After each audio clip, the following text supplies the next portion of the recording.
रियासत इस मसले को समझने की कोशिश करे ना। किसी को ना ये बच्चे नजर आते हैं जो तालीम के बगैर हैं। बाज़ हुक्मरानों के ये मफाद में होता है कि लोग जाहिल रहें, वो पढ़ लिख ना जाएं, क्योंकि जब पढ़ लिख जाएंगे तो फिर वो सोचेंगे, वो फिक्र करेंगे, आगे बढ़ेंगे, वो आपसे सवाल करेंगे, तो ये तो उनके लिए एक मसला बन जाएगा। किसी के पास जाहिल रहने का कोई बहाना मौजूद नहीं है। There is no excuse to remain ignorant. Mobile phone के ऊपर आप जहां दर्जनों ऐप इंस्टॉल करके खेल सकते हैं, तो वहां पर एक तालीम का कोई ऐसा एप्लीकेशन डाउनलोड करके उससे जो है वो इस्तेफादा किया जा सकता है, उससे पढ़ाई की जा सकती है। लेकिन अब मसला क्या है, जिस तरह से इन्होंने जिस फिक्र के तहत इसको बनाया कि ज़ाहिर है हमारे यहाँ जो गुर्बत का आलम है और बढ़ती हुई महंगाई की वजह से जो लोगों का एक्सेस जो है वो लिमिटेड होता जा रहा है इस किस्म के इंस्टीट्यूशंस तक, तालीम की ये रोशनी उन तक पहुँचानी है, तो उसके लिए हमें मेहनत करने की, काम करने की ज़रूरत है। अल्लाह ताला ने पैगम्बर नहीं भेजे होते हैं, ऑनलाइन ही इंतजाम हो जाता। खुदा के लिए क्या मुश्किल था ऑनलाइन इंतजाम करना? मुश्किल था? कोई मुश्किल नहीं था। खुदा के लिए तो मुश्किल आसान कोई चीज़ नहीं है। लेकिन देखिए, पैगम्बर भेजने का मकसद यही है। बिस्मिल्लाहिर्रहमानिर्रहीम, अस्सलाम वालेकुम।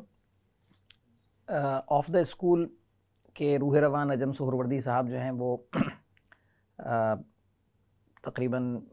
एक हफ़्ता पहले जो है इन्होंने मुझे ये बताया कि इनके स्कूल ने जो है वो ये एक प्रोजेक्ट शुरू किया है ऑनलाइन एजुकेशन के सिलसिले में, और जो क्लास 9th है उसका तमाम करिकुलम, तमाम सिलेबस जो है वो इस तरह से ऑनलाइन कर दिया है कि जो बच्चे एक्सेस नहीं रखते कहीं पहुंचकर पढ़ने का, और मुख्तलिफ़ वजूहात हैं, माशी वजूहात हैं, उनको कम्यूट करने में मुश्किल है, घर में बैठी हुई बच्चियां हैं जो इससे इस्तेफ़ादा कर सकती हैं ऑनलाइन एजुकेशन से। तो ज़ाहिर है ये एक बहुत ही काबिल सताइश कदम है कि तालीम को आम करने के लिए और बच्चों तक उसे पहुंचाने के लिए एक पैकेज को देख लेने के बाद और एक लेसन को देख लेने के बाद आप ये अंदाज़ा नहीं कर सकते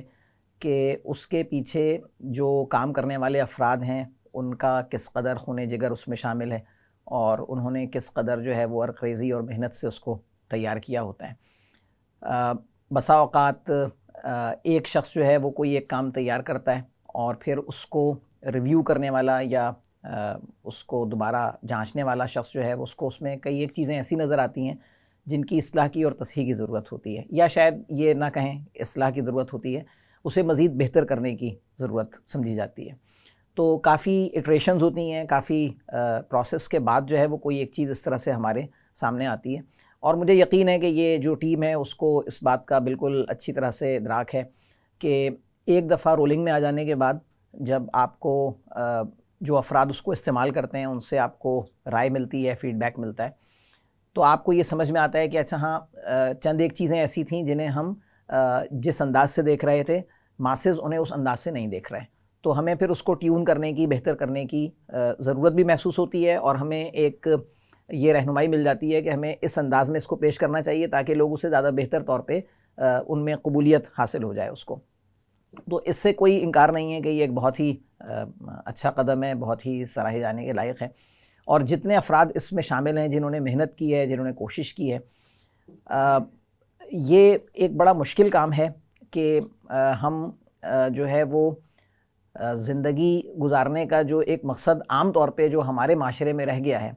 वो चूँकि हम मगरिब से बहुत ज़्यादा मुतासिर हैं और हमारे पास जो तालीमी निज़ाम है उसकी जड़ों में जो चीज़ बैठी हुई है, और फिर जो हमारा सारा माशरा है, ज़ाहिर है हम इसमें सिर्फ महज असातिज़ा को या जो तालीमी इदारे हैं, बच्चे हैं, तालिब इल्म हैं। अब अगर कोई अगर मुझसे ये शिकायत करता है कि इस तालिब इल्म को आप देखें, या फ़र्ज़ कीजिए कि हमारा एक पूरा बैच देखें, यूनिवर्सिटी की मैं क्लास की बात कर रहा हूँ, कि इन लोगों का मतमे नज़र, इन लोगों का नुक्ते नज़र महज जो है वो सिर्फ पैसा कमाना है, कि जहाँ से हम ज़्यादा बेहतर पैसे कमा सकते हैं हमें उस शोबे में जाना चाहिए, हमें उस फील्ड में जाना चाहिए। तो बात यह है कि जब हम बच्चों में इस किस्म का रुझान देखते हैं, तो ये समझने की ज़रूरत है कि उस रुझान के ज़िम्मेदार मैं और आप हैं, जो असातिज़ा हैं, जो माँ बाप हैं, जो माशरा है, हम आप उसके ज़िम्मेदार हैं। जब हम उनके सामने किसी शख्स की तारीफ़ करते हैं तो तारीफ़ की बुनियाद ये होती है कि देखो वो शख्स है, वो इतने पैसे कमाता है, उसके पास ये गाड़ी है, उसने फ़लाँ जगह घर बना लिया है, उसने इतने प्लॉट कर लिए हैं। तो जो तारीफ़ की जाती है उसका मयार जब ये होता है कि उसके पास दुनियावी साजो सामान किस कदर ज़्यादा है, उसी की बुनियाद पर हम उसकी इज्जत कर रहे होते हैं। तो दरअसल हम अपने बच्चों के जहन में क्या बिठा रहे होते हैं? हम ये बिठा रहे होते हैं कि तालीम का असल मकसद और महवर ये रह गया है कि आप उसके बाद कितने ज़्यादा पैसे कमा सकते हैं, आप कितनी ज़्यादा दौलत जमा कर सकते हैं, आपके पास दुनिया का साजो सामान कितना इकट्ठा हो सकता है।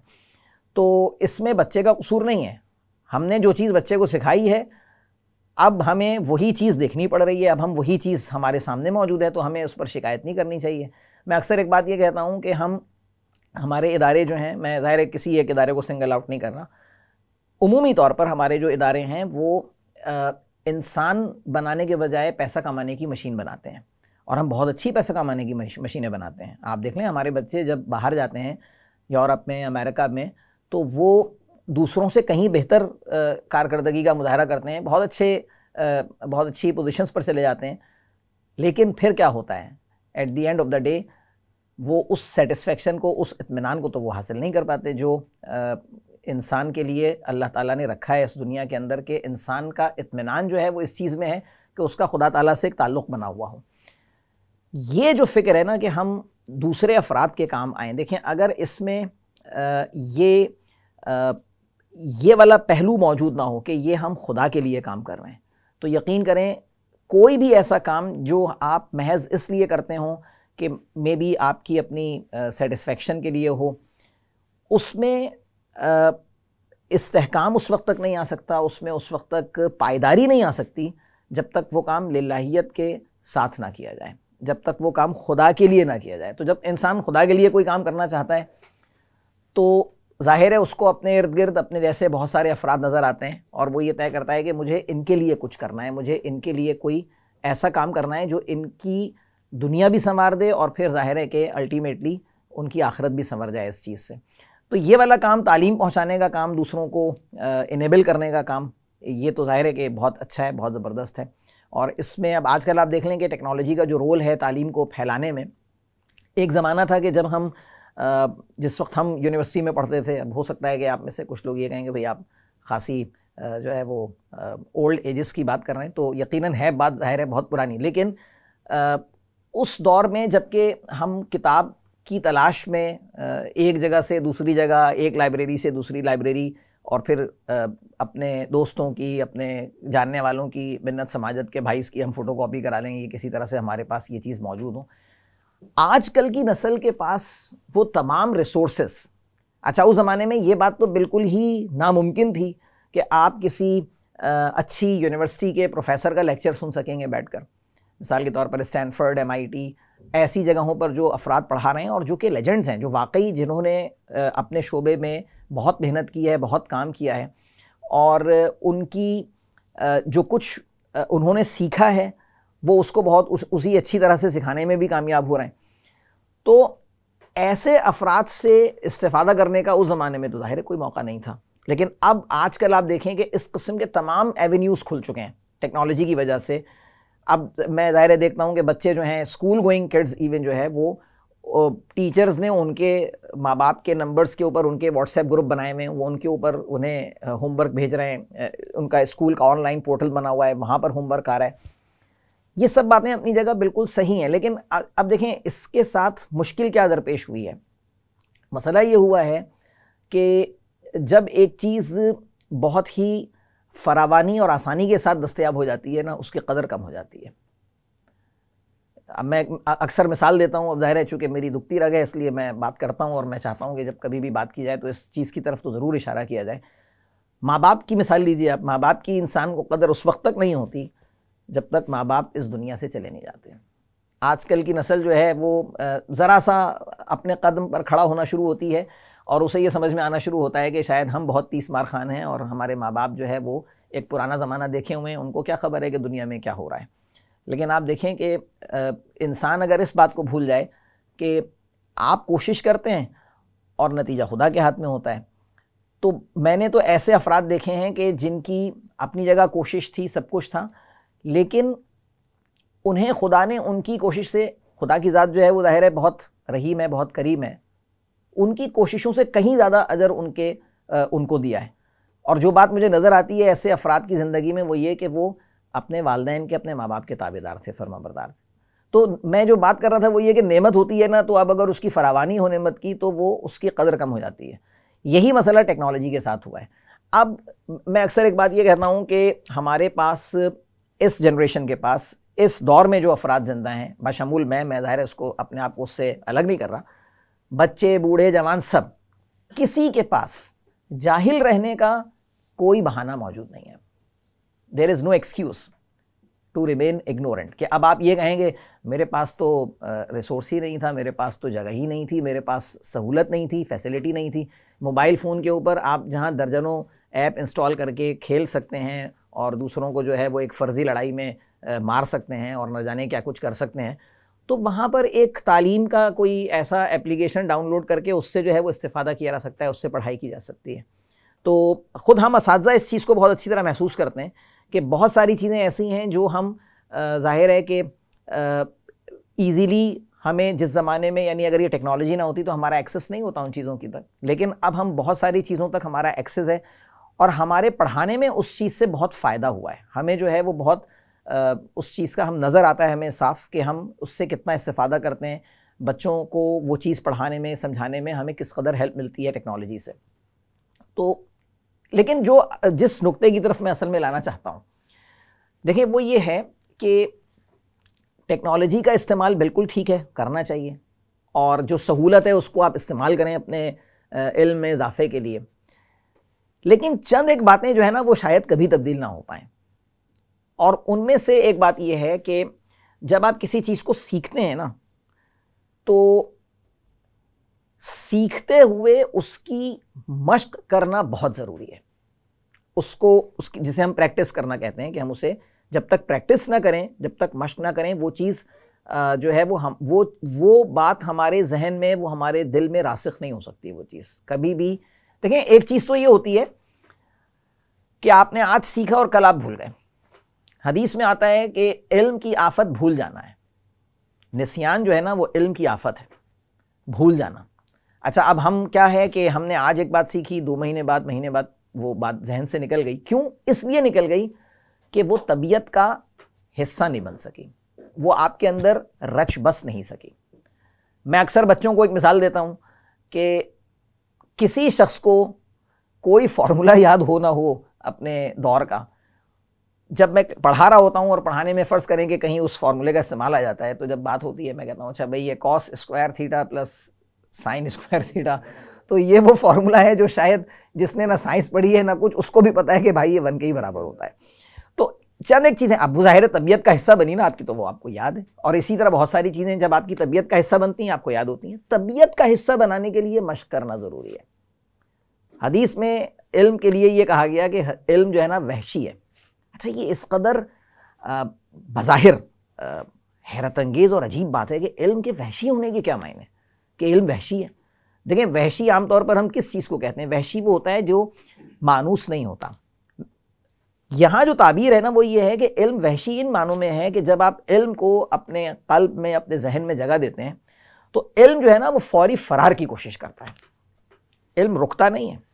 इल्म को मानूस होने के लिए कोई शय चाहिए, उसको मानूस आप सिवाय अमल के और किसी चीज से नहीं कर सकते। इल्म सिर्फ अमल से मानूस होता है। तो अगर इल्म के साथ अमल मौजूद हो ना,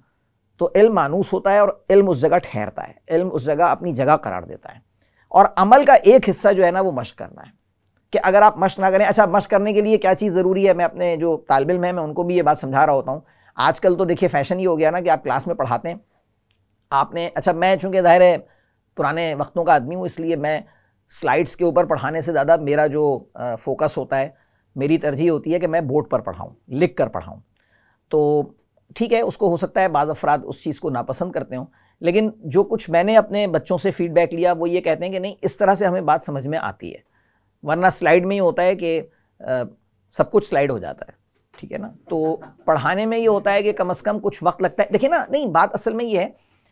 हमने एक टाइम को ना इस टेक्नोलॉजी के बूम ने हमें जिस वहम का शिकार किया है ना, वो ये है कि हम ये समझते हैं कि बस इधर हमने स्लाइड पर एक चीज़ दिखाई, इधर बताया, उधर बच्चे की समझ में आया और हम आगे बढ़ गए। वो जो एब्जॉर्प्शन का टाइम था ना, वो जो कॉन्टेम्पलेट करने का टाइम था, सोचने का टाइम था, फिक्र करने का टाइम था कि भाई ये बात मैंने तुम्हें बताई है, तुम्हारी बात समझ में भी आई या नहीं आई। वो टाइम गुजर गया, वो अब दरमियान में से हमने एलिमिनेट कर दिया, वो चीज़ ख़त्म हो गई। अब रह गया हमारे पास क्या टाइम, अब सिर्फ ये रह गया कि बताओ, और इधर उसने जो है वो समझा, आपने जो है वो ऑफ़र की, उसने हाँ कहा, कबूल है और बात ख़त्म हो गई। तो ये चीज़ तो जो है वो दरमियान का टाइम हमने बिल्कुल ख़त्म कर दिया है। तो जब हम क्लास में पढ़ाते हैं ना, तो हम बच्चों को ये समझाने की कोशिश करते हैं कि देखो भाई, जब तक तुम कागज़ काले नहीं करोगे ना बैठकर, जब तक ऐसा ना हो कि आपने जो है वो एक चीज़ सीखी है और अब आप उसकी मश्क करते हुए, अच्छा ऐसा कभी नहीं होगा। जो बच्चे प्रोग्रामिंग से वो हैं, ताल्लुक़ रखते हैं, उनको अच्छी तरह याद है कि जब प्रिंटफ कराने लगते हैं आप और एक सेमीकोलन मिस कर देते हैं तो नतीजा क्या होता है, आपको ऐसे सैकड़ों एरर्स नज़र आ रहे होते हैं जो आप समझ रहे होते हैं कि या अल्लाह, इतना तो मैंने प्रोग्राम की लाइनें नहीं लिखी थी जितने एरर नज़र आना शुरू हो गए इसके अंदर। तो फिर आपको समझ में आता है कि अच्छा हाँ भाई, मश्क जो है वो ज़रूरी है, आपको बहुत सारी चीज़ों का ख्याल रखना होता है। जब तक आप कॉपी के ऊपर उसकी मश्क नहीं करेंगे, जो कुछ आप यहाँ सीख रहे हैं टेक्नोलॉजी के ज़रिए, चाहे केमिस्ट्री हो, बायोलॉजी हो, मैथमेटिक्स हो, कुछ भी हो, हम देखें वो जो तरीक़ा था ना जो बुज़ुर्गों ने हमें सिखाया था कि अगर याद करना है तो लिखो। हदीस में भी आता है कि इल्म को लिख कर कैद कर लो। तो अब हमने तो उन सारी बातों को हमने बिल्कुल ताक में रख दिया, सारी बातों को, और अब हम जो है वो सिर्फ ये समझाने के लिए कि हम टेक्नोलॉजी के बड़े चैम्पियन हैं और हम जो है वो टेक्नोलॉजी से बहुत फ़ायदा हासिल करने वाले लोग हैं। अच्छा, हम तो ये बात कर रहे हैं, वहाँ अमेरिकन प्रोफेसर्स क्या समझा रहे हैं। एक प्रोफेसर कहता है कि देखो भाई, मेरा 25 साल का तजुर्बा है, मेरे साथ कम से कम इस मामले में तो बहस नहीं करना कि जब मैं क्लास में पढ़ा रहा हूं तो तुम्हें उस चीज़ को लिखना है। हमारे यहाँ फैशन क्या हो गया कि वो आपने सब कुछ लिख दिया, अब उसने दरमियान थोड़ी देर बाद अपने पर्स से या अपने जेब से उसने मोबाइल फ़ोन निकाला और उसने कहा सर ज़रा साइड में हो जाइएगा, और उसके बाद आप साइड में हो गए। उसने कहा आपकी कोई ज़रूरत नहीं है। अब जो है वो उसने यूँ लेकर तस्वीर उतारी, और अब पता नहीं वो कभी उसको देखेगा भी नहीं देखेगा, लेकिन बहरहाल वो तस्वीर ज़रूर उतार लेता है। ये उसका लेक्चर नोट करना हो गया। वो प्रोफेसर ये कहता है अमेरिकन कि आप, अच्छा मैं ये क्यों अमेरिकन प्रोफेसर का मैं क्यों हवाले दे रहा हूँ, मैं इसलिए दे रहा हूँ कि हमें बात समझ में वहीं से आती है। जब वहाँ से बात आती है तो हम कहते हैं हाँ ये बात बड़ी अहम है, ठीक है ना। अगर हमें कुरान में, हदीस में माज़अल्लाह कोई बात नज़र आ जाए तो हम शायद वो अहमियत नहीं देते, चूँकि हम बहुत मरूब हो जाने वाली कौम है ना, तो हमें वो बात तो समझ में नहीं आती। लेकिन जब वहाँ से बात आती है कि मार्टिन लूथर किंग ने ये बात कही, स्टीव जॉब्स ने ये बात कही, और जनाब बिल गेट्स ने ये बात कही, और जनाब न जाने कौन कौन, आजकल वो कौन है, ट्विटर का कौन मालिक है भाई, हाँ एलन मस्क,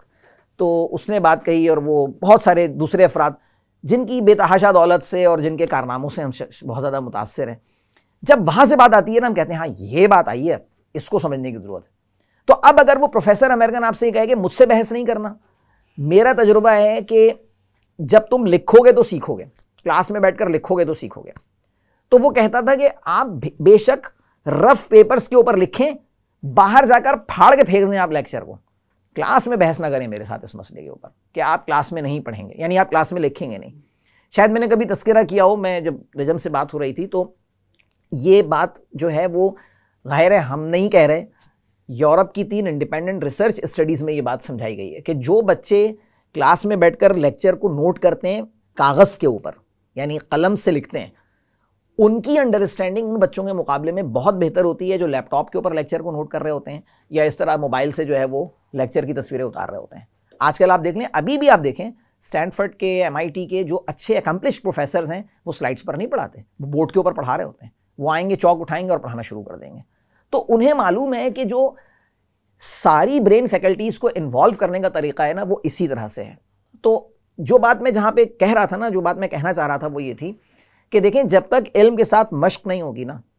उस वक्त तक इल्म आपकी तबीयत का हिस्सा नहीं बन सकेगा। इल्म वो ठहरता है इंसान के अंदर जो तबीयत का हिस्सा बनता है। बहुत सारी बातें आप देखें, आपको बाज़ असातिज़ा ऐसे मिले होंगे जिन्होंने पढ़ाया और आप आज तक उनके पढ़ाए हुए सबक को नहीं भूल सके। इसलिए नहीं भूल सके कि उन्होंने उस इल्म को आपकी शख्सियत का हिस्सा बना दिया।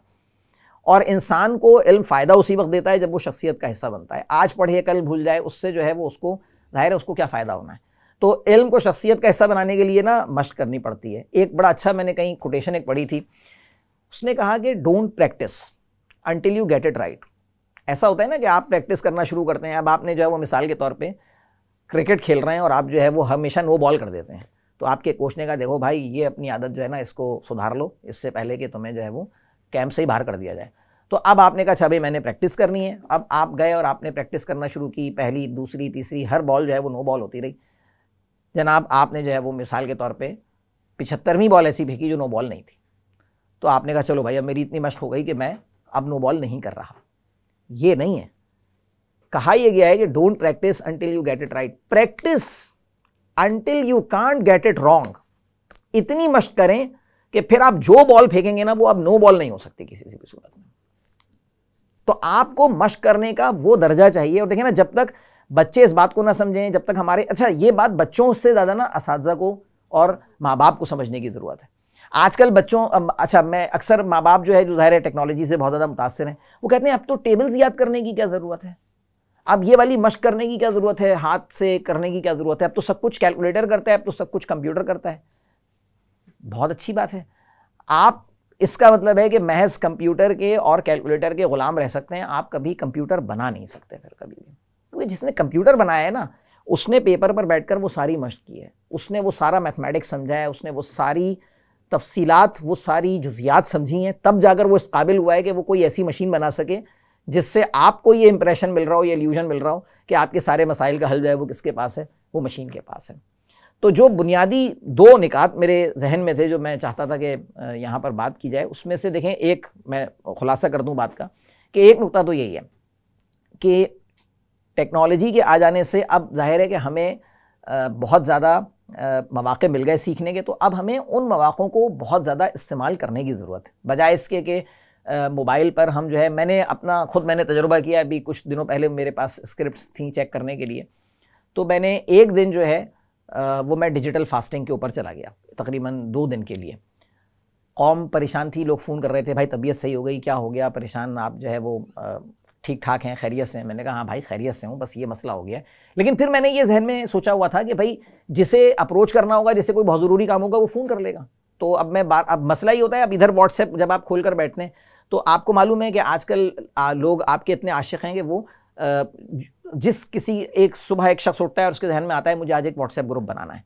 तो जब वो व्हाट्सएप ग्रुप बनाता है तो आप चूँकि उसके हल्का अहबाब में शामिल होते हैं, वो कहता है नहीं इसको तो शामिल करना बहुत ज़रूरी है। अब वो आप शामिल हो जाते हैं उस व्हाट्सएप ग्रुप में। अच्छा, अब आपको ये बात जो है वो ज़रा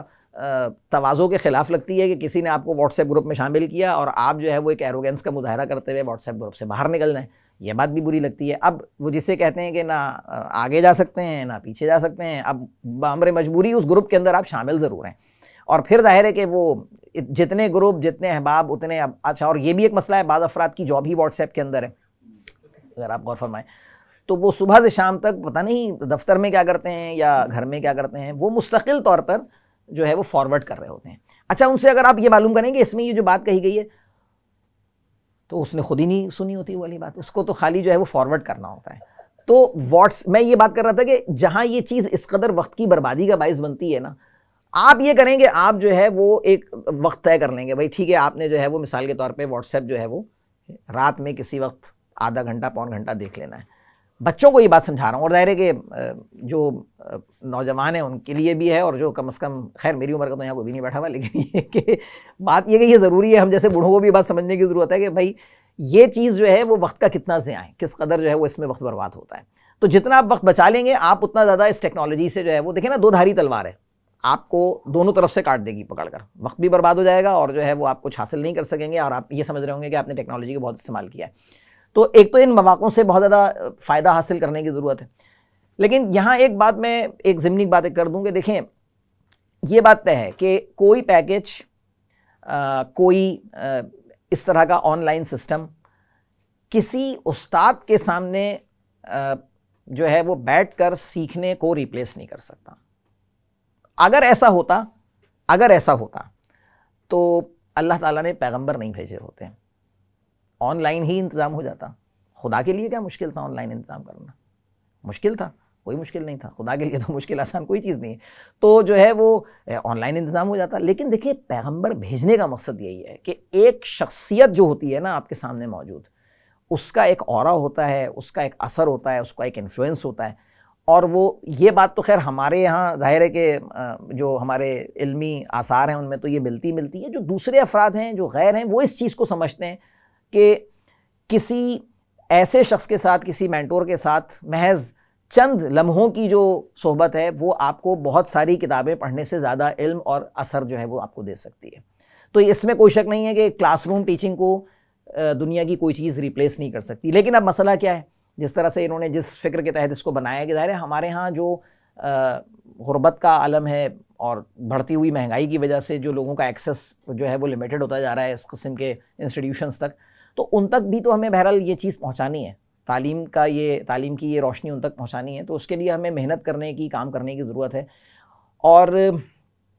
ये वाकई आप समझें कि ये अल्लाह का फ़ज़ल है आपके ऊपर कि आप दूसरे के लिए सोचते हैं। वरना देखें खुदा की ज़ात के लिए ये काम मुश्किल नहीं है। अगर आप इनकार करेंगे किसी के लिए काम करने से, खुदा के काम करने से, तो खुदा की ज़ात किसी और बंदे को उस सादत में शामिल कर लेगी। तो ये तो सादत वाली बात है और ये अल्लाह का फ़ज़ल है कि इंसान दूसरे के लिए सोचता है कि मुझे अपने जो इर्द गिर्द अफराद हैं, जैसे अक्सर एक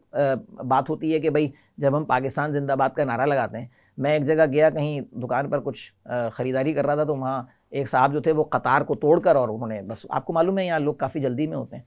तो मैंने उनसे कहा, मैंने कहा ये क्या पाकिस्तान में क्या आपने, मेरे मुँह से ये निकल गया कहीं लफ्ज़ कि आपने पाकिस्तान में ये कतार का एहतराम, पाकिस्तान को कुछ मत कहिएगा,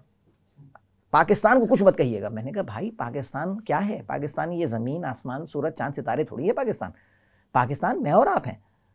मैं और आपसे मिलकर तो पाकिस्तान बना है। अब आप अगर एक उसूल को तोड़ रहे हैं और मैं आप ही को तो कह रहा हूँ कि आप ये गलत काम कर रहे हैं, आप मेरे ऊपर जो है वो गुस्सा हो रहे हैं और चीबा जमी हो रहे हैं कि भाई ये जो है वो आप पाकिस्तान को कुछ मत कहिएगा। तो मैंने कहा मैंने हरगिज़ पाकिस्तान को कुछ नहीं कहा, लेकिन मसला ये है कि इस बात को समझने की कोशिश करें, रियासत इस मसले को समझने की कोशिश करें ना, कि जहाँ जमहूरियत जो है वो ख़तरे में पड़ जाती है, जहाँ हमारा आइन ख़तरे में पड़ जाता है, जहाँ हमारी पाकिस्तानियत ख़तरे में पड़ जाती है, किसी को ना ये बच्चे नज़र आते हैं जो तालीम के बग़ैर हैं। और शायद मेरे ख़्याल में ये अगर मैं गुस्ताखी ना समझी जाए तो मैं ये कहूँ कि शायद बाज़ हुक्मरानों के ये मफाद में होता है कि लोग जाहिल रहें, वो पढ़ लिख ना जाएँ, क्योंकि जब पढ़ लिख जाएंगे तो फिर वो सोचेंगे, वो फ़िक्र करेंगे, आगे बढ़ेंगे, वो आपसे सवाल करेंगे, तो ये तो उनके लिए एक मसला बन जाएगा। तो बहरहाल ये जो संजीदा तबका है उसको सोचने की ज़रूरत है, जो ये काम कर रहे हैं इसमें सबको इनका दामे दरमे सुखने जो है वो हाथ बटाने की ज़रूरत है। और दूसरी और आखिरी बात जो मैंने आपसे अर्ज़ की वो यही है कि जब कभी भी इस तरह से हमें मौका मिला हुआ हो टेक्नोलॉजी को इस्तेमाल करके चीज़ को सीखने का, तो जो हमारी प्रैक्टिस है, जो हमारी मश्क है, उसके बग़ैर हर किस्म का सीखना जो है वो नामुकम्मल रहता है। तो बच्चे जो इसको इस्तेमाल करेंगे घर बैठकर, उनसे ज़ाहिर है उनको मेरा मशवरा, एडवाइस ये है कि आप इसको बिल्कुल ज़ाहिर है कि इस्तेमाल जब करें, सीखें इस चीज़ को, मश्क करना ना भूलें। तो जब कभी भी आप चीज़ की मश्क करेंगे, और अच्छा मश्क करने का एक और भी मैं ज़ाहिर है कि जो मेरी नाक़िस राय में एक बात मुझे समझ में आती है वो ये कि जब कभी भी आप पढ़ाई करें ना, और ये बात तो देखें हर दर्जे के तालिब इल्मों के लिए दुरुस्त है, असातिज़ा के लिए भी है, ज़ाहिर है जो पढ़ा रहे होते हैं। देखें ना, मैंने तो एक चीज़ ज़िंदगी में नोट की है कि मैंने जितना बाज़ औक़ात बोर्ड पर पढ़ाते हुए किसी चीज़ को सीखा है ना, वो शायद मैंने अलग बैठकर कहीं उस चीज़ को इतना नहीं सीखा। और अच्छा, तालिब इल्मों से बहुत सीखा है, ये कहने में मुझे कोई ज़ाहिर आर नहीं है कि तालिब इल्म जो हैं वो बहुत कुछ सिखाते हैं। यहाँ बैठे हुए ये हमारे फ़ाइज़ बैठे हुए, हमारे एक स्टूडेंट, तो उमामा बैठे हुए, नजम बैठे हुए, तो ये बच्चे जो हैं ये माशाल्लाह इतने ज़हीन और इतने बासलाहियत हैं कि आप बाज़ औक़ात ऐसा होता है कि आप एक मज़मून को 10 साल 20 साल पढ़ाते हैं और आप समझते हैं कि वाह भाई मैंने तो उसके तमाम ज़ाविये मुकम्मल कर लिए, देख लिए, सब कुछ मैंने कॉर्नर्स कवर किए हैं। 20 साल के बाद आपसे कोई एक तालिब इल्म एक ऐसा सवाल करता है, या वो मिसाल के तौर पर कोई एक ऐसा कमेंट करता है किसी एक चीज़ के ऊपर, कि आप हैरान रह जाते हैं, कि आप कहते हैं कि यहाँ तक तो मैंने जो है वो बात को इस एंगल से मैंने सोचा नहीं था कभी बात को। तो वो हदीस में आता है ना कि मेरी बात पहुँचाओ, मेरी हदीस दूसरों तक पहुँचाओ। क्यों? क्योंकि बाज़ औक़ात सुनने वाले बयान करने वाले से ज़्यादा समझदार होते हैं। देखें ये कितनी अहम बात है कि सुनने वाला बाज़ औक़ात बयान करने वाले से ज़्यादा समझदार होता है। हर तालीम में, हर इल्म में यही है कि जब आप पढ़ा रहे होते हैं ना, तो बाज़ औक़ात आपको शायद चीज़ का इतना अच्छा जो है वो इदराक नहीं होता कि आप चीज़ की गहराई में इतना उतरे हुए होते हैं। तालिब इल्म ज़्यादा गहराई में उतरा हुआ होता है, खुदा ने उसको ज़्यादा नवाजा होता है, खुदा ने उस पर ज़्यादा फजल किया हुआ होता है। तो बहरहाल मैं बस यहाँ पर बात को ख़त्म करूँगा कि ये चीज़ जो है वो बड़ी ज़रूरी है, मश्क तालीम के साथ साथ, इल्म के साथ साथ, ताकि फिर वो इल्म जो है वो हमारी शख्सियत का हिस्सा बन जाए। बस यहाँ पर मैं अपनी बात को ख़त्म करता हूँ। कोई सवालात अगर आपकी तरफ से हो तो आप बिल्कुल सर बहुत शुक्रिया आपकी तशरीफ़ आवरी का, आपने हमेशा की तरह बहुत ही खूबसूरत गुफ्तगू की। एक बस ये इजाफ़ा मैं कर दूं कि जो हमने मॉडल बनाया है तलबा तालिबात के लिए, इसमें आप ही की हिदायत के मुताबिक हर लेसन के आखिर में एक मश्क दी है। जितने भी चैप्टर्स हैं उनके सब किसी भी सब्जेक्ट के, तो वो जैसे ही एक लेसन के एंड में आएंगे तो उनको वहाँ पर एक मश्क मिलेगी, प्रैक्टिस कर सकते हैं, और फिर वो जब चैप्टर कंप्लीट हो जाएगा तो ओवरऑल उसके भी एमसीक्यूज़ वहाँ पर मौजूद होंगे। अच्छा सर, इसमें सवाल बस मेरा ये था कि ये जो आपने फरमाया ना कि टेक्नोलॉजी के इस्तेमाल के हवाले से अब हम थोड़ा सी बेरारवी का भी शिकार हो रहे हैं। जब मैं खुद ज़ाती तौर पर उन लोगों में शामिल हूँ कि जब क्लास में बैठते हैं तो वो लिखना ज़रा एक ज़रा बार सा महसूस होता है, और तस्वीर खींच ली या स्क्रीनशॉट ले लिए। तो अब एक चैलेंज ये भी है कि हमारे जो इंटरमीडिएट का कोर्स है ना, उसका क्वांटम बहुत ज़्यादा है, आप जानते हैं। तो अब कितनी भी क्लासेस टीचर्स की बढ़ा दें, at the end of the day एक स्विफ्ट पेस पर टीचर को आगे बढ़ने की ज़रूरत होती है। और वो बच्चे के लिए, कुछ लोगों के लिए भी मसला होता है कि हम सुन रहे हैं, समझ रहे हैं और साथ लिख रहे हैं, तो हमें कॉम्प्रीहेंड नहीं कर पाते। मसलन में मुझे ज़िंदगी में ऐसे टीचर मिले कि जब तक वो बोर्ड पे लिखते तो हमें अलाउ नहीं था कि आप लिख सकें, और कुछ टीचर्स कहते थे कि नहीं, अगर आप हमारी बात सुन रहे हैं साथ लिख लें, इसमें कोई हर्ज नहीं है। तो इस डायकॉटमी को, इस पैराडॉक्स को कैसे हल करेंगे? अच्छा, आपने जो सवाल के शुरू में कहा ना कि हम कुछ थोड़ी बेहरा रवि का शिकार, थोड़ा तो आपने मेरे ख्याल में तकल्लुफ़ से जो है वो काम लिया है, हो गया है। बहरहाल मसला अब बात यह है कि डिनाइल में जाने से तो कोई जो है वो फ़ायदा नहीं है, ये मुश्किल दरपेश है। लेकिन अब बात यह है कि देखिए, इसमें तो मैं एक दफ़ा फिर से ये कहूँगा कि जो यानी तालीम से मुताल्लिक़ और दरस व तदरीस से मुताल्लिक़ जो तहक़ीक़ है, उसमें ये बात अब इस्टेब्लिश्ड हो चुकी है कि लिखना जो है वो किस कदर ज़रूरी है चीज़ को सीखने के लिए। मैं एक ऑन ए लाइटर नोट में एक चीज़ बताऊं कि देखें, जब बाज़ औक़ात ऐसा होता था कि जब खुद हम जिस ज़माने में पढ़ रहे थे, तो मिसाल के तौर पर अब कोई टेस्ट है, अब आपने एक सवाल देखा और आपने कहा हाँ ये तो मैं कर लूँगा, ठीक है ना, और आप जो है वो इम्तिहान में पहुँच गए, वही आ गया सवाल। अब आप उसमें 2-3 स्टेप बाद जब आप आगे बढ़े तो अब जो है वो आप परेशान हैं कि अब इसके आगे क्या होना है, क्योंकि आप जो जहन में आपके एक तसव्वुर था कि हाँ ये तो मैं काम कर लूँगा, लेकिन अब वो फ़र्ज़ कीजिए कि उस ख़ास मरहले पर आपके जहन से ये निकल गया है कि इसके बाद वाला मरहला क्या होना चाहिए था। तो मश्क आपको एक तो इस मसले से बचाती है। अच्छा, ये मसला सिर्फ ऐसा नहीं होता कि पढ़ाने के दौरान भी हो जाता है। जैसे अब बाज़ औक़ात, अक्सर औक़ात जो है वो मैंने देखा है, यानी जो उस्ताद होता है ना, उसको भी गुमराह करने के लिए मकसद जो है वो अक्सर अफराद मौजूद होते हैं, और वो आपके खैरखाहों में होते हैं। मिसाल के तौर पर अगर आप उनसे ये कहें कि मेरा कल सुबह में लेक्चर है और मुझे तैयारी करनी है, वो कहेंगे अरे साहब आपके बाल सफ़ेद, आप ख़ुद पूरे सफ़ेद, इसमें जो है वो आपको जो है वो लेक्चर तैयार करने की क्या ज़रूरत है, ये तो आपको इतना टाइम गुजर गया। तो उनको समझाना पड़ता है कि नहीं भाई देखो, टाइम चाहे जितना भी गुजर जाए, लेकिन क्लास में जाने से पहले आपको लेक्चर की तैयारी इसलिए ज़रूरी है कि आपको ये तय करना है कि मैंने, अच्छा हर साल आपके जहन में ज़रूरी नहीं है कि एक तो आप एक ही मज़मून पढ़ा रहे हो, कोई दूसरा मज़मून हो सकता है, लेकिन आप मिसाल के तौर पर एक सब्जेक्ट को पढ़ाते हुए फ़र्ज़ कीजिए आपको 5-6 साल भी हो गए, हर साल देखिए ना, खुदा की तख्लीक़ का कमाल यही है ना कि हर साल जो है वो आपको हर दफ़ा पढ़ाने में आपको उसमें एक नया ज़ाविया, एक नया नुक्ता नज़र आपको नज़र आता है, तो आप उसकी मशक़ करके जाते हैं और आप उसको तय करके जाते हैं कि मुझे क्लास में ये बात इस तरह बतानी। लेकिन अगर मैंने खुद तजुर्बा किया है, जब ज़ाहिर है कि नौजवानी का ज़माना था, जब पढ़ा रहे थे और उस वक्त आतिश जमान था, तो उस वक्त जहन में ही आता था कि अरे हाँ ये तो मैं कर लूँगा क्लास में जाके, और जब क्लास में गए और अब जो है वो बेदस्तोपा, वहाँ तो जो है वो मुश्किल दरपेश हो गई कि अब ये इसके आगे बात कहाँ बढ़ेगी, क्या होगा। तो उसके बाद से ये बात समझ में आ गई थी कि ये वाला जो वो है ना, क्या कहलाता है, इंसान के जहन में एक जो ये क्या उसके लिए एक लफ्ज़ इस्तेमाल होता है, वो मेरे जहन में नहीं आ रहा, कॉम्प्लेसेंस शायद मेरे ख्याल में कहते हैं इसको, कि आप जो है वो बिल्कुल इत्मीनान मुतमईन कैफियत में होते हैं कि ये काम मैं कर लूँगा, कॉम्प्लेसेंट हो जाता है आदमी। तो मैंने कहा ये चीज़ जो है वो ये बड़ी ख़तरनाक है। तो आपने जो कहा ना कि ये लिखना हमारे लिए बोझ है, लिखना जो है वो एक मरहला है, मसला है, मेरे ख़्याल में हमें बहरहाल कोई इसके लिए जो है वो, अगर मैं कुछ ज़्यादा हार्श वर्ड यूज़ नहीं कर रहा, तो जंगी बुनियादों पर ना कुछ काम करने की ज़रूरत है अपने बच्चों के साथ में, कि हम उन्हें इस बात का आदी बनाएं कि वो चीज़ों को लिखें, और लिख कर जो है वो ना सिर्फ ये कि मश्क करें, बल्कि लिख कर अपनी बात को, अब देखिए ना मुश्किल ये हो गई है कि हम जब कोई चीज़ लिखना शुरू करते हैं तो बमुश्किल 3-4 सतरें लिखी होती हैं कि हमें अपने अंगूठे और अपनी उंगली पर तरस आना शुरू हो जाता है कि अरे भाई, जो उसको दबाना शुरू कर देते हैं। हालात जो है वो इतने नाजुक हो गए। तो ये मुश्किल कहाँ से दरपेश हुई है? ये इसीलिए हुई है कि हम बिल्कुल आदत तर्क कर दी हमने उस चीज़ की। लेकिन इससे कोई इनकार नहीं है कि लिखना जो है वो बहुत ज़रूरी है। उसके बगैर जो है वो, देखिए ना, जब कुरान मजीद ये कहता है कि हमने कलम के ज़रिए से इल्म सिखाया, तो अब बात ही अब ख़त्म हो गई। अब आप जो है वो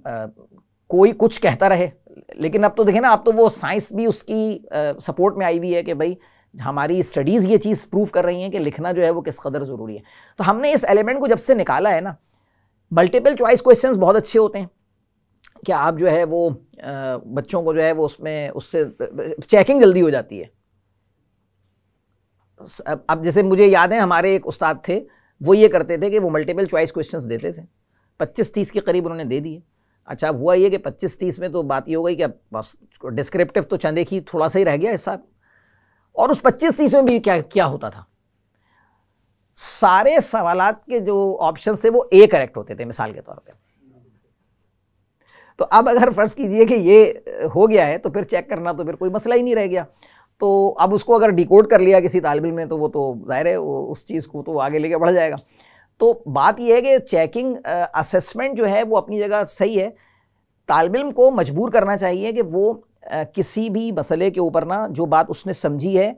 उसमें ये सलाहियत हो कि वो अपना माफ़ ज़मीर बयान कर सके। वो ये बता सके कि देखिए ना, कुरान मजीद ने जो बात कही है वो यही है ना कि खुदा की नेमतों में से क्या है कि अल्लमाहुल बयान, ये बयान किस कदर अहम चीज़ है कि अल्लाह ने बयान करना सिखाया इंसान। इंसान में यही तो सलाहियत है ना कि वो जो है वो नुत्क कर सकता है, बयान कर सकता है, गोयाई उसको अता की है। तो इंसान के पास ये वाली जो सलाहियत है, ये तो ज़ाहिर है खुदा ने किसी दूसरी मखलूक को नहीं दी ये वाली सलाहियत। तो अब अगर इंसान में ये, बच्चों को मैं ये समझाता हूँ कि भाई आपकी आगे बढ़ने की जो वो है पेस है, वो इस चीज़ पर डिपेंड करेगा कि आप अपने आप को कितना अच्छा एक्सप्रेस कर सकते हैं। आपने एक चीज़ समझ लिया, आप उसको कितनी अच्छी तरह बता सकते हैं। अच्छा, अब बाज़ बच्चे होते हैं वो चीज़ों को समझ तो लिया है, लेकिन वो उसको एक्सप्रेस नहीं कर पाते। तो ये वाली सलाहियत उनमें डेवलप करना उस्ताद का काम है ना, कि उस्ताद उनको ऐसी मश्क में इंगेज करे, ऐसी एक्सरसाइज में इंगेज करे कि फिर बाद में उनको बताए कि देखो जो पूछा गया था, क्या मालूम किया गया था, तुमने क्या जवाब लिखा है, सही क्या होना चाहिए था। अब हमारे यहाँ तो ये होता है कि आप उससे एक बात पूछें, वो कहता है यार अब समझ में नहीं आ रहा लिखना क्या है, वो पूरा ही लिख देता है। कहता है अब आप इसमें से तलाश कर लें, मैंने क्या जो है वो जो चीज़ आपको मतलूब थी वो इसमें से आप निकाल दीजिए। तो बड़ी मुश्किल हो जाती है। और अच्छा, इससे एक और भी नुकसान हुआ है हमारे ज़माने में, जो है वो असातिज़ा और माँ बाप जो है वो इस बात पर बड़ी इस चीज़ को बड़ी अहमियत देते थे कि भाई आप खुशखत लिखें। तो अब जो है वो हम खुशखत का मतलब ये समझते हैं कि जो हम खुश होकर ख़त लिखते हैं उसको हम खुशखत कहते हैं। तो ये जो खुशखत था, ये जो तहरीर अच्छी होना था, ये एक बड़ा अहम हिस्सा होता था। अब आजकल आप देखें, जब मैं कॉपीज़ चेक कर रहा होता हूँ, स्क्रिप्ट देख रहा होता हूँ, बाज़ बच्चों की स्क्रिप्ट्स को चेक करना ऐसा लगता है कि आप जो है वो किसी मकसद टॉर्चर सेल में बैठे हुए हैं और आपके ऊपर एक टॉर्चर हो रहा है कि उसको पढ़ना जो होता है और उसमें से निकालना कि इसने क्या लिखा है, यकीन करें एक अज़ियत वाला काम होता है। लेकिन अब ज़ाहिर है हम ये भी नहीं कर सकते कि ये देख करके हमसे चूँकि पढ़ा नहीं जा रहा है इसलिए हम उसको काट पीट के एक तरफ कर दें, ये काम भी नहीं कर सकते। तो हमें जो है उसको पूरा पढ़ना भी होता है, और पढ़ने के बाद जो है वो हमारे जितने न्यूरॉन्स का इंतकाल होता है उसमें वो उस बच्चे को क्या खबर कि हमारे साथ क्या हुआ। I would like to add what you just said कि लिखने वाली जो बात है, एनईडी में इसका मुझे हुआ कि मैंने नोट्स जो हैं वो दूसरों से लेके, वकास भाई से, मुबशर से लेके पढ़े और ख़ुद से लिखे नहीं। I used to sit at the last bench. So उसका यही हुआ कि CGPA जो थी वो इतनी अच्छी नहीं बन पाई। बट अभी जब मैं IB आया तो आई वाज, ऐसा ना हो वकास आपसे ये कहें कि अगर तुम अपने नोट से पढ़ते तो और कम आती CGPA। ये भी हो सकता है, वो मैं नोट्स लेता ही नहीं था, बनाते ही नहीं था। सो जब मैंने क्या कहते हैं IB आने का सोचा, तो मैंने दिस वाज कि मैं आगे बैठूंगा and I will take notes. मैंने पूरे नोट्स बनाए। उसका एक फ़ायदा ये होता है कि जब आप कोई चीज़ लिख रहे होते हैं, जो टीचर बोल रहा होता है वो शायद पार्ट नहीं होता उसका, मगर वो एक्स्ट्रा इन्फॉर्मेशन दे रहे होते हैं, तो वो कहीं ना कहीं जाके अगर फॉर एग्जांपल बाद में जब क्विज़ हुआ या जो असेसमेंट थी तो उसमें वो चीज़ उन्होंने शामिल कर दी। तो जो बच्चे नहीं ले रहे थे नोट्स, या जिन बच्चों ने वो चीज़ उसको नोट डाउन नहीं किया था, ऑब्वियसली वो उसको सॉल्व नहीं कर पाए। और अभी जब रिज़ल्ट आया तो I am among the highest क्या कहते हैं इन द नंबर्स डिपार्टमेंट। तो वो मुझे उससे ये हुआ कि बिकॉज मैं सुन तो रहा होता था बट मैं लिख नहीं रहा होता था, और मैंने चीज़ें नोट नहीं की हुई होती, तो खुद से नोट करना एक होता है किसी और के नोट्स, अगर वो आपको बड़े अच्छे नोट्स भी मिल जाएं, और एक आपने खुद समझ के सोच के उसको लिखा है, तो उसकी जो अहमियत है वो बहुत ज़्यादा है। तो उससे मुझे आपने जो कहा तो मुझे और एक नहीं, तरीके से इसमें ये जो आपने बात कही है, अब मैं इसमें एक चीज़ आपने जहाँ कुछ इजाफा किया, एक थोड़ा सा इजाफा मैं भी कर देता हूँ। देखें, ये अगर समराइज़ करें ना, राइटिंग में ना मैजिक है। ये वही लोग समझ सकते हैं जो करते हैं, जो लिखते हैं। राइटिंग में मैजिक है, क्योंकि जब आप लिखना शुरू करते हैं ना, the moment you start writing, खुदा की ज़ात जो है ना वो आपकी मदद करना शुरू करती है। आपके जहन में ख्यालात, आपके जहन में, वो कहते हैं कि राइटिंग इज़ थिंकिंग। क्योंकि अगर आप ये साबित करना चाहते हैं कि आप कोई फ़िक्र रखते हैं, अगर आप कोई सोच रखते हैं, आप लिख कर दिखाइए, आप उसको लिख कर पेश करें, तो आपको दूसरे को समझ में आएगा कि आप। और अच्छा, जब आप लिखना शुरू करते हैं ना, आप लाख एक मजमून के ऊपर जो है वो अपनी गिरफ्त का वो कर दें, ऐलान कर दें। जब आपसे कोई कहता है अच्छा ऐसा करें कि आप लिख दें इसको, जब आप लिखने बैठते हैं तब आपको पता चलता है कि आप कितने जो है वो लूप होल्स थे, कितनी स्पेसेस थी जिन्हें फिल करना था, कहाँ कहाँ वैक्यूम थी। तो आपको बहुत सारी अपनी खामियों का और बहुत सारी अपनी कमज़ोरियों का पता चल रहा होता है, सारी शॉर्टकमिंग सामने आ रही होती हैं। लेकिन जब तक आप लिखते नहीं हैं, जब तक when you unless you put yourself to real test, आपको पता ही नहीं चलता कि आप जो है वो चीज़ आपको किस हद तक पता थी। तो इससे आपको आपका खुद एक लर्निंग प्रोसेस होता है, आप चीज़ को सीखते हैं। तो बहरहाल इसमें जो है वो बच्चों को और बड़ों को सबको ये बात समझने की ज़रूरत है कि लिखना जो है वो ज़रूरी है। अच्छा सर, आपकी गुफ्तगू से ये बात तो हमें बहुत क्लियर हो गई कि ये टेक्नोलॉजी या ये जो टूल्स जदीद दुनिया ने हमें फ़राहम किए हैं, ये समय और बसरी मदद के साथ साथ जो फ्यूचर लर्निंग है उसमें भी बहुत मदद कर सकते हैं। लेकिन बिलखुसूस वो लोग जिन्होंने आपने ज़िक्र भी किया कि वो एक्सेस की कमी की वजह से, एक्सेसिबिलिटी ना होने की वजह से, या वसाइल के कम पहुंचने की वजह से इस चीज़ से इस्तेफादा करेंगे, वो इसको एक कोई फ्रेमवर्क में कैसे ला सकते हैं? या अगर कोई 9th का स्टूडेंट ये बात सुन रहा और हमारी और आपकी गुफ्तगू से मुस्तफ़ीद हो रहा, वो इन चीज़ों से कैसे इस्तेफादा कर सकेगा? या इस किस्म के लेक्चर जैसे बहुत सारी यूनिवर्सिटीज़ ने ऑनलाइन कर दिए, और ख़ास तौर पे कोविड के ज़माने में हमने देखा कि बहुत सारे ऐसे ऑनलाइन ट्यूटोरियल्स और प्लेटफॉर्म्स खुल गए जिससे लर्निंग आसान हुई। और हमने भी ये मोटिव इसीलिए लर्निंग टुगेदर रखा है कि जो क्लासरूम में हमारा टीचर पढ़ रहा होगा वही लाइव चैट पर या लाइव प्लेटफॉर्म पर इस वेबसाइट पर अपलोड भी हो जाएगा। तो इस पर भी ज़रा रोशनी डालिएगा। हाँ, ये बड़ा अच्छा सवाल है कि जो बच्चे हैं जो इस टेक्नोलॉजी को यूज़ करेंगे, इस पैकेज को यूज़ करेंगे, तो मेरी नाक़िस राय में एक काम इसमें ये हो सकता है कि जो बच्चा इस पैकेज को घर बैठकर इस्तेमाल कर रहा है ना और सीख रहा है, अच्छा आप फ़र्ज़ कर लीजिए कि भाई उसने जो तमाम तकाज़े हैं ना इसको इससे सीखने के, इससे फ़ायदा हासिल करने के, वो उसने उन सब के ऊपर अमल किया है। लेकिन ज़ाहिर है वो जो एक कमी है ना, एक बिलमुशाफ़ा राब्ते की जो कमी है उस्ताद के साथ, उसको आप लोग ही शायद हल कर सकते हैं। या हो सकता है कि अगर आप फ़र्ज़ कीजिए कि आप तक वो ना अप्रोच कर सके, कम अज़ कम कोई एक उस्ताद किसी जगह पर ऐसा मौजूद हो जिसके पास वो महीने में एक दफ़ा, 2 दफ़ा, या मे बी कोई एक अपनी तय की हुई फ्रीक्वेंसी के ऊपर वो उनके साथ जाकर मुलाकात करके और ये देख ले कि भाई ये जो कॉन्सेप्ट्स उसके जहन में हैं, चंद एक सवालात हैं, ये एक जो इंटरेक्शन है ना, चाहे वो मंथली हो या फोर्टनाइटली हो, वीकली हो, ये इंटरेक्शन मेरे ख्याल में बड़ा हेल्पफुल हो सकता है साथ में इसके। ये जो मॉडल है सर हमारा, इसमें हमने एक GCR मॉडल भी रखा है, विच इज़ गूगल क्लासरूम। तो वहाँ वो बच्चा एक तो टीचर से जो होगा उसका इंटरेक्शन भी रहेगा, और वो हफ्तावार या महीने में 2 बार वो इस तरह की क्लासेस भी, डाउट क्लासेस लाइव यानी ऑनलाइन क्लासेस, वो उससे लेता रहेगा। अच्छा, मेरी जो इसमें नाक़िस राय थी वो ये थी कि मैंने ख़ुद 5 से 6 साल होम ट्यूशन्स पढ़ाए हैं। उसमें आखन बोर्ड भी था, कैम्ब्रिज, IB, हर और सिंध बोर्ड के बच्चे भी थे। तो मैंने ये देखा है कि ये जो राइटिंग और खुशखती का मामला है, इसमें एक मेजर फैक्टर है वो हमारा रूट लर्निंग का जो सिस्टम है ना, जिसको हम रेक्टिफिकेशन भी कहते हैं, उसका एक बड़ा मसला है कि जैसे अभी एक कराची का जाना माना स्कूल है, वो बच्चे को समर वेकेशन में 30 पेज राइटिंग दे रहा है साइंस के लिए, विच इज़ मीनिंगलेस। मैंने ख़ुद भी ये देखा कि जिस राइटिंग करने से मुझे बेजारियत थी, जो कि रट्टाबाजी का ज़्यादा हिस्सा होती थी, वही चीज़ जब मैं यूनिवर्सिटी में जाके रिफ्लेक्टिव राइटिंग करता हूँ, यानी जब मुझे अपना प्रोफेसर कोई रिफ्लेक्टिव राइटिंग देते हैं, it could be like sociology का कोई सब्जेक्ट हो, साइकोलॉजी का कोई सब्जेक्ट हो, मैं मास मीडिया का स्टूडेंट हूँ, तो वो मैं ज़्यादा अच्छे से कर पाता हूँ, मतलब लिख पाता हूँ, ना कि मुझे वो स्कूल वाली राइटिंग। तो क्या ये जो हमारी बेजारियत है लिखने से, इसमें जो रूट लर्निंग वाला हमारा सिस्टम है, इसका कितना रोल है? ठीक है आपने जो सवाल किया उसमें ये एक है मसला कि भाई जो हम रूट लर्निंग है उसको अगर लोग उसको यही समझते हैं कि हमने जो है वो देखिए मेरे ख्याल में ना रट्टे में और चीज़ को समझकर याद करके लिखने में ना फ़र्क है। रट्टा तो ये है कि जैसे मिसाल के तौर पे एक बच्चा है जिसको मेरी तरह का कोई उर्दू मीडियम तालिब इल्म है और उसको जो है वो आप अंग्रेज़ी का कोई एक मुश्किल सा सबक थमा दें, विलियम शेक्सपियर का लिखा हुआ कोई नॉवेल उसको पकड़ा दें और उससे कहें कि अच्छा भाई इसके ऊपर जो है वो एक सवाल बनेगा और फिर मैं किसी उस्ताद की मिन्नत समाजत करके अंग्रेज़ी की और उससे ये कहूँ कि भाई ये मुझे चंदे का इसके जवाबात जो है वो आप लिख दें और फिर उन जवाबात को मैं याद कर लूँ और मुझे ख़बर ही ना हो कि वो नॉवेल में क्या हो रहा है, प्लॉट क्या है, कैरेक्टर्स क्या एक दूसरे के साथ कर रहे हैं, कौन बेईमान है कौन ईमानदार है, ये ज़ाहिर है ये रट्टा है। लेकिन देखें एक चीज़ मैं चाहूँगा कि इस पर हम बात करें और हम यानी ये चीज़ ऐसी है जिसकी तकरार करना ज़रूरी है। देखें इस कॉन्सेप्ट ने ना कि हमें बच्चों को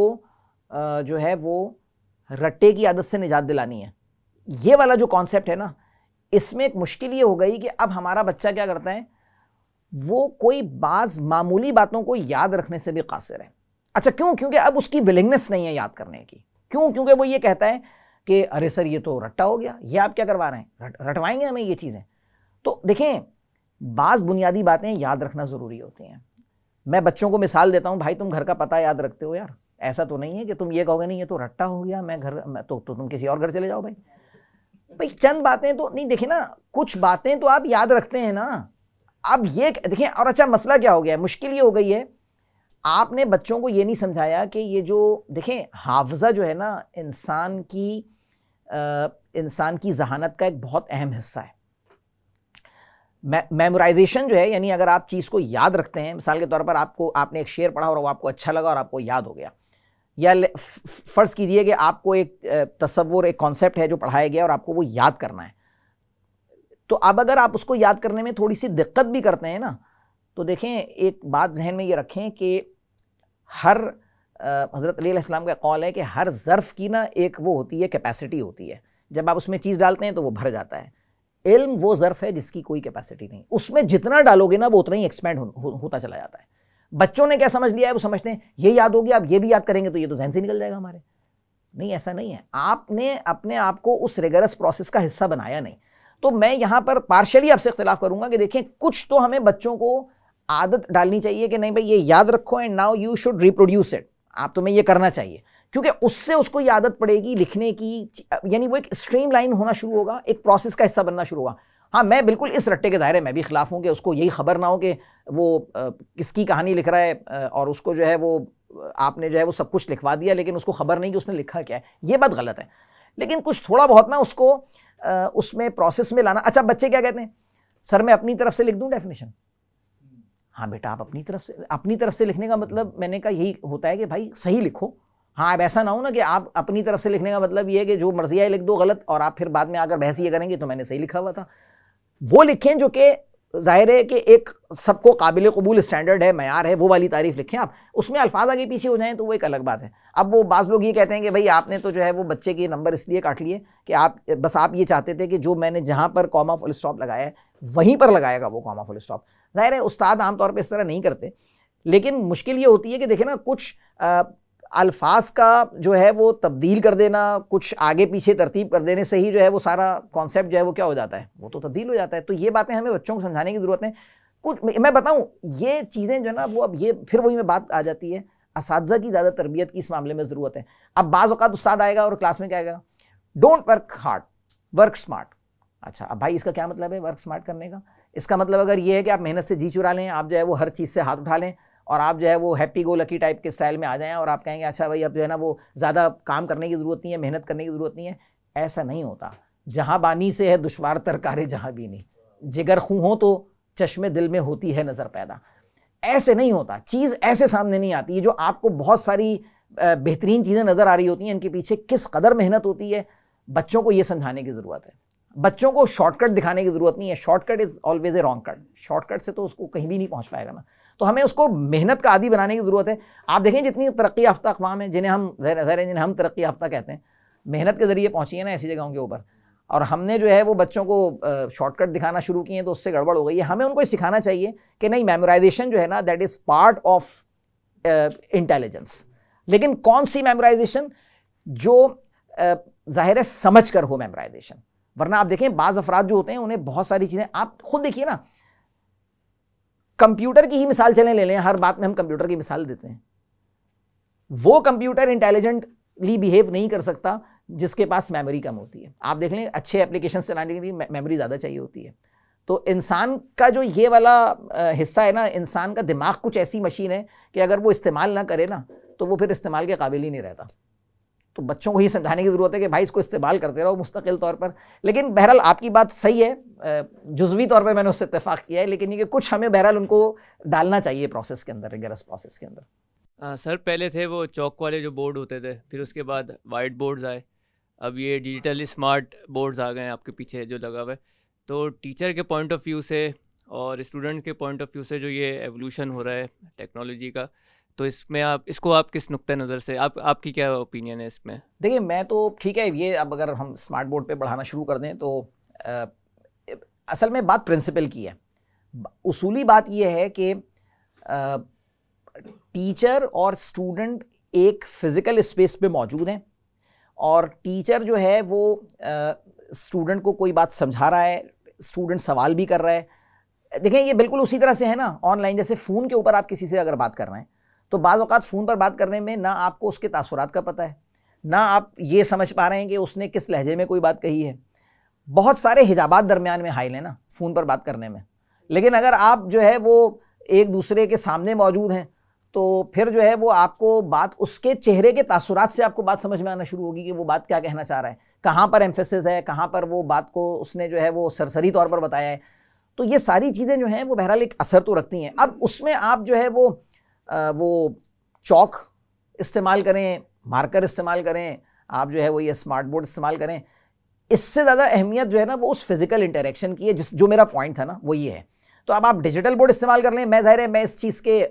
यानी जो मैंने मिसाल दी शायद उससे ये कुछ गलत फहमी हुई हो, जो मैंने स्टैनफोर्ड या MIT के प्रोफेसर्स की मिसाल दी कि वो बोर्ड के ऊपर पढ़ा रहे हैं, तो वो अपनी जगह पर एक बात दुरुस्त है कि उनके पास जो जिस चीज़ से वो यूज़ टू हैं या जिस चीज़ के साथ वो कंफर्टेबल हैं। लेकिन अगर फ़र्ज़ करेंगे ये मौजूद है डिजिटल बोर्ड,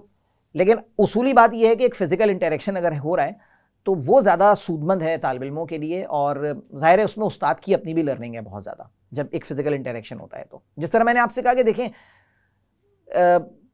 बच्चों से जो है वो इंसान बहुत कुछ सीखता है, बहुत सारी बातें सीख रहा होता है उनको देखकर। अच्छा सबसे बड़ी चीज़ क्या होती है कि जो अच्छे पढ़ने वाले और ज़हीन और मेहनत करने वाले बच्चे होते हैं,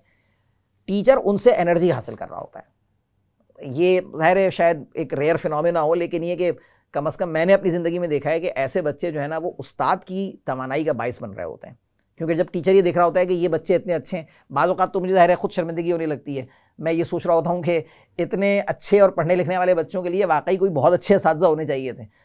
लेकिन बहरहाल अब चूँकि मजबूरी है, मैं इस प्रोफेशन में हूँ तो मुझे पढ़ाना तो है, अपनी जो है वो रोज़ी कमानी है। तो लेकिन बहरहाल बाज़ औक़ात बच्चे जो हैं वो आपको ये सोचने पर मजबूर कर देते हैं कि आपको कहीं 2 गुना 3 गुना मेहनत करनी है उनके दर्जे तक पहुंचने के लिए, उनके लेवल तक पहुंचने के लिए। अस्सलामुअलैकुम सर, बेसिकली मैं खुद यूनिवर्सिटी का स्टूडेंट हूँ, कंप्यूटर इंजीनियरिंग हम लोग पढ़ रहे हैं। ऐसे बहुत सारे स्टूडेंट्स होते हैं आजकल की जो यूनिवर्सिटी में, आपको पता है कि किसी भी सब्जेक्ट से रिलेटेड हो, लेक्चर्स में 80 to 90 स्लाइड्स पर मुश्तमिल एक लेक्चर होता है हमारा, ठीक है ना। अब उसमें टीचर्स या कोई भी सर आते हैं, वो आपको पता है आते हैं और पढ़ाना शुरू कर देते हैं। इसमें एक बैलेंस क्रिएट होता नहीं है, स्पेशली प्रोग्रामिंग का कोई सब्जेक्ट है। डिस्क्रीट की अगर मैं बात करूँ तो उसमें लॉजिक्स वगैरह के बहुत यानी हम लोग पढ़ के अभी पास आउट हो गए, बट ये कि बड़ी प्रॉब्लम क्रिएट हो जाती है। तो इसमें आप क्या समझते हैं कि टीचर्स का कहीं से वो होता है कि अगर वो 15 to 20 स्लाइड्स पे कर दें, क्योंकि जब हम पेपर्स करीब होते हैं तो हम जैसे हम एंड में पढ़ते हैं, तो जब पढ़ने बैठते हैं तो कुछ समझ नहीं आ रहा होता कि क्या पढ़ें, फिर रट्टे ही लगाना पड़ता है कि या थ्योरी पढ़ें या लॉजिक्स पे जाएँ। तो आप क्या समझते हैं अगर वही स्लाइड्स को कम कर दिया जाए, यानी 15 to 20 पेजेस पे अच्छे से पढ़ाया जाए, तो ज़्यादा अच्छी चीज़ नहीं है कि स्टूडेंट्स की लाइकनेस होती है, टीचर की लाइकनेस होती है? यहाँ पे ज़रा आप मुझे बताएं। नहीं, बहरहाल तालिब इल्माना तो खैर है अपनी जगह, लेकिन ये कि रेलिवेंट क्वेश्चन है बहुत ज़्यादा। तो नहीं देखें इसमें जो अब आपने बात ये कही कि भाई इसमें जो है वो कहाँ कमी है, तालिब इल्म की तरफ है या उस्ताद की तरफ कमी है। असल में देखें बात ये, अब मुश्किल ये है कि ना मैं जो है वो बहुत ज़्यादा जिसे कहते हैं ब्लंट कमेंट जो है वो इसके ऊपर मैं कर नहीं सकता हूँ। बहुत मोहतात मैं अल्फाज ढूंढ रहा हूँ कि मैं जो है वो इसको सही तौर पर आपके सामने रख सकूँ। देखिए, स्लाइड पर पढ़ाना, अब मैं without any offence to anyone,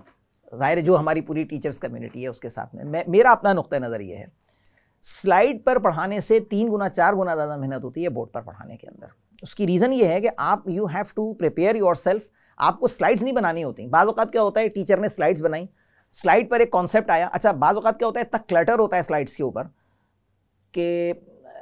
वो पलक झपकते में स्लाइड गुजर जाती है। और अच्छा, स्लाइड्स का रूल ये है कि भाई स्लाइड पर क्लटर कभी नहीं होना चाहिए, पॉइंट्स लिखे हुए होने चाहिए। अच्छा, अब टीचर ने अगर स्लाइड फर्ज करेंगे पिछले हफ्ते तैयार की थी और वो आज आकर पढ़ा रहा है, अब उसने प्रेजेंट किया और उसने देखा, उसने कहा अच्छा भाई ये क्या, अब वो तो खुद ही भूल गया कि ये क्या। मैंने कहा हाँ ये तो देखना है इसको बाद में, और उसके बाद जो है वो अगली स्लाइड और फिर जो है वो आगे चला गया मामला। जब आप क्लास में आते हैं विदाउट स्लाइड्स, तब जो है ना वो आपको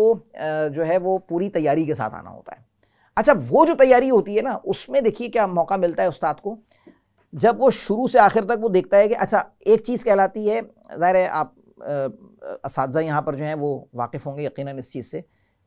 एम्पैथी एक चीज़ कहलाती है, putting yourself in others shoes. आप किसी भी चीज़ को दूसरे के नुक्ते नज़र से देखें। तो अब अगर आप ये चाहते हैं कि आप चीज़ को बेहतर तौर पर दूसरे तक पहुँचाएँ, आप ये तय करें कि अगर आप वहाँ बैठे हुए होते, आप अपने उस्ताद से क्या तवक्को रखते हैं कि वो किस तरह से पढ़ाएगा। तो अब अगर आप ये समझ रहे हैं, अच्छा अब आपने अपने आप को उसके शूज़ में रख दिया है, और अब आप ये उस्ताद की मैं बात कर रहा हूँ, अब आप उस्ताद को पता है कि अब मैं उसकी जगह बैठा हुआ हूँ, और अब मेरा इस वक्त मेरी ज़हनी सतह क्या है, मुझे क्या चीज़ें मालूम है और मुझे यहाँ तक पहुँचना है। तो मुझे वो जो मैं ब्रिज बनाऊंगा ना, इधर से उधर तक जो मैं ब्रिज बनाऊंगा, तो मैं क्लास में जाकर जब उस्ताद खड़ा होता है तो उसको इस तरह खड़ा होना चाहिए कि वो ब्लैंक है, उसे खुद कुछ नहीं पता। वो कहता है अच्छा भाई अब ये चीज़ सीखनी है, अच्छा भाई अब तुमने ये चीज़ पढ़ी हुई थी, अच्छा आप देखो इसको इस तरह से, तो वो आहिस्ता आहिस्ता वो डॉट्स मिलाना शुरू करेगा। ये जो डॉट्स मिलाने का काम है ना, इसमें उसकी अपनी एक एक्सरसाइज ही हो जाती है कि उसको ये पता चल जाता है कि मुझे अगर इतना मटेरियल कवर करना है ना, तो मुझे इसको इस ऑप्टिमल टाइम में कवर करने के लिए मुझे क्या सीक्वेंस बनानी होगी। तो जैसे क्लास में पढ़ाते हुए बाज़ औक़ात मुश्किल ये होती है कि अब होता है ना, बाज़ चुलबुले तालिब इल्म होते हैं, वो बाज़ मसाइल पैदा कर रहे होते हैं आपके लिए। मैं उनको यही समझा रहा होता हूँ कि देखो भाई क्लास में ना ये वाला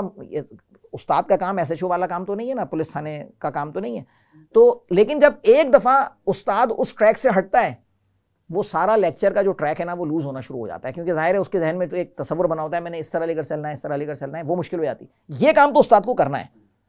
उस्ताद को ये काम इसलिए करना है कि उस्ताद तालिब इल्म का बहुत कीमती वक्त बचा सकता है अगर वो खुद मेहनत करके आए। अगर वो उसने 3 घंटे 3.5 घंटे खुद पढ़ाई की है, अब आया है वो क्लास के अंदर, उसके पास मिसालें मौजूद हैं, उसके पास ये मौजूद है कि ये वाला सब्जेक्ट दूसरे सब्जेक्ट से कैसे रिलेट करता है। मिसाल के तौर पर अगर आप मैथमेटिक्स पढ़ा रहे हैं,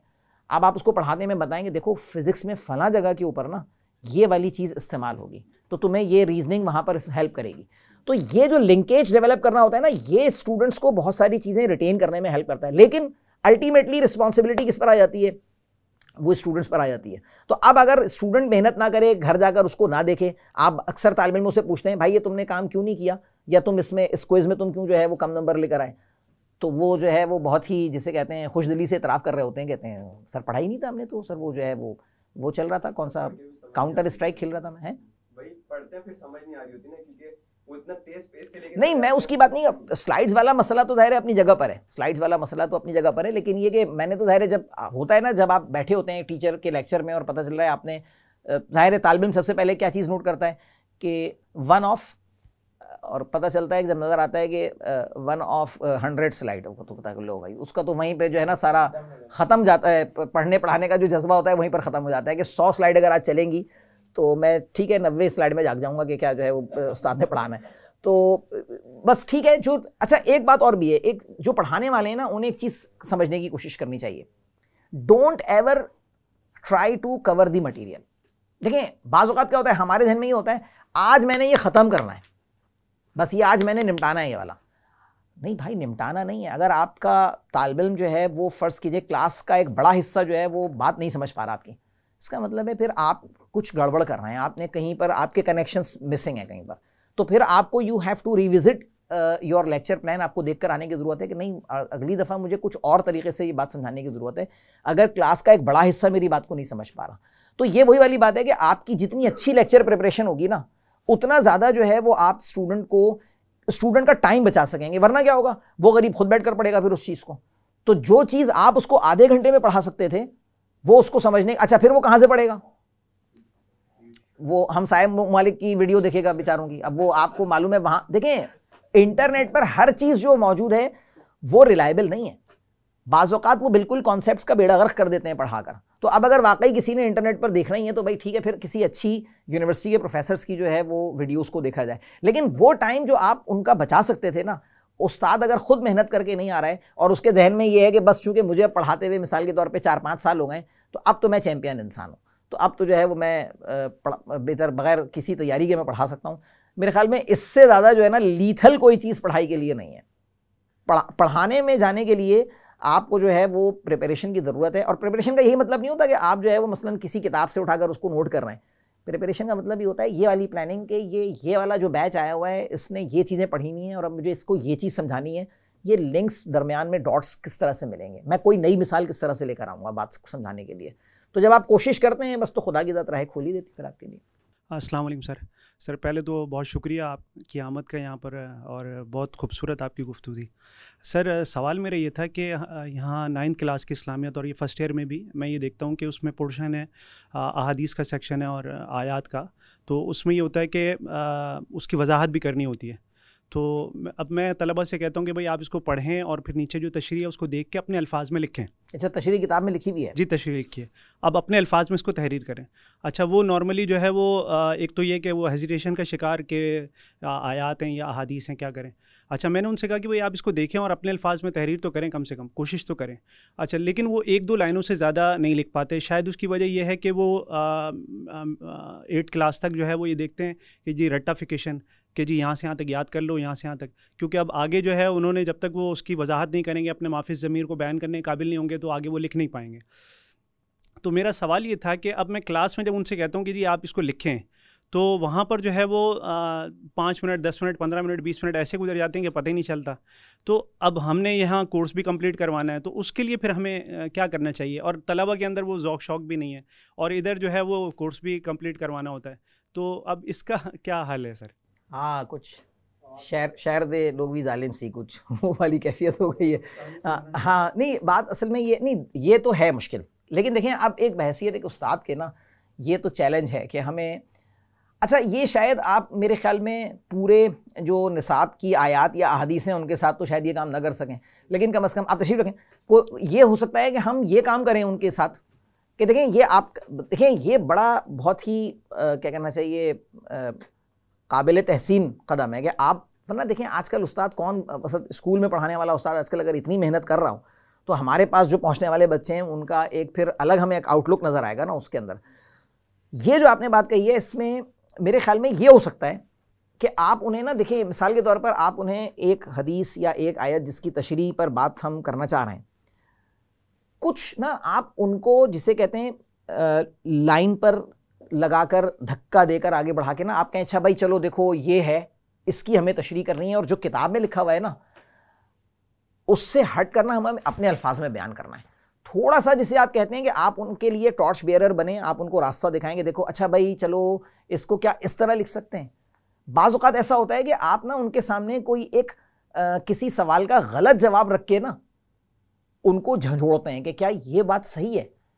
तो अब वो देखेगा, वो कहेगा, वो उसको चेक करेगा, वो तो कुछ सोचने पर तो मजबूर होगा ना, कहेगा भाई ये आप जो बात यहाँ लिखवा रहे हैं और यहाँ जो हदीस में आयत में बताया गया इसका तो इससे कोई रब्त नज़र नहीं आ रहा।